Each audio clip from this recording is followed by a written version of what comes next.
দুবাইয়ে গ্রেফতার হওয়া সাবেক আইজিপি বেনজির আহমেদকে দেশে ফিরিয়ে আনার প্রক্রিয়া একটু জটিল ও সময়সাপেক্ষ হতে পারে, এমনটা মনে করছেন দুর্নীতি দমন কমিশন ও আন্তর্জাতিক বিশেষজ্ঞরা। সাবেক এই আইজিপির প্রত্যর্পণ দুই দেশের আইন, কূটনীতি, দুর্নীতি বিরোধী অভিযান ও জবাবদিহিতার প্রশ্নের সঙ্গে সরাসরি সম্পর্কিত বলেও জানিয়েছেন তারা। বিস্তারিত জানাচ্ছেন আওলাদ বাবলু।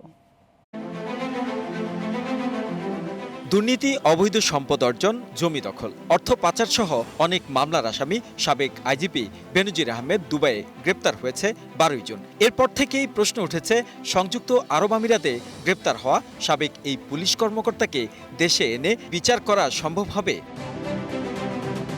বিশ্লেষকদের মতে রেড নোটিশকে অনেকে আন্তর্জাতিক গ্রেপ্তারি পরোয়ানা মনে করলেও বাস্তবতা ভিন্ন। এর মাধ্যমে প্রয়োজনীয় আইনি পদক্ষেপের সুযোগ তৈরি হয়, তবে এটি কোনো দেশকে বাধ্য করে না আসামিকে ফিরিয়ে দিতে। তার পক্ষে আইনজীবী বা তার পক্ষে যারা কাজ করবে এই আইনি প্রক্রিয়ায় লড়বে সেটা সেখান থেকে সম্ভব। তাইলে কিন্তু তাকে দেশে বাধ্য করার কোনো স্কোপ আসলে থাকছে না দেশে আসতে। কাজে সেটা বাংলাদেশ সরকারের একটা কিছুটা বিবেচনা করার ব্যাপার, এবং অন্তত অপশনগুলো দেখা যে কোন অপশনে গেলে এটার অন্তত ফাইনাল একটা রেজাল্ট পাবো আমরা। বাংলাদেশের আনুষ্ঠানিক প্রত্যর্পণ আবেদনের ভিত্তিতে সেই দেশের আদালত ও প্রশাসন যাচাই করবে অভিযোগের প্রকৃতি, প্রমাণ এবং দ্বিপাক্ষিক চুক্তির বিষয়গুলো। বাংলাদেশ কিন্তু চাইলে তাকে একজন ব্যক্তিকে বলপূর্বক দেশে ফেরত আনতে পারবে না।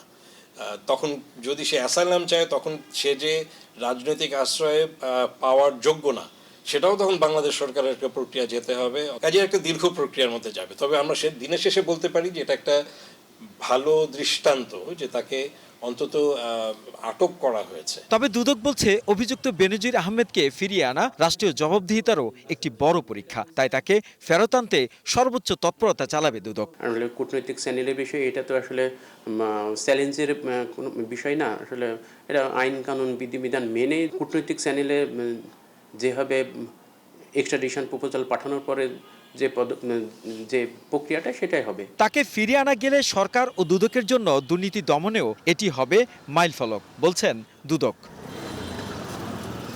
আওলাদ বাবলু, গ্লোবাল টেলিভিশন, ঢাকা।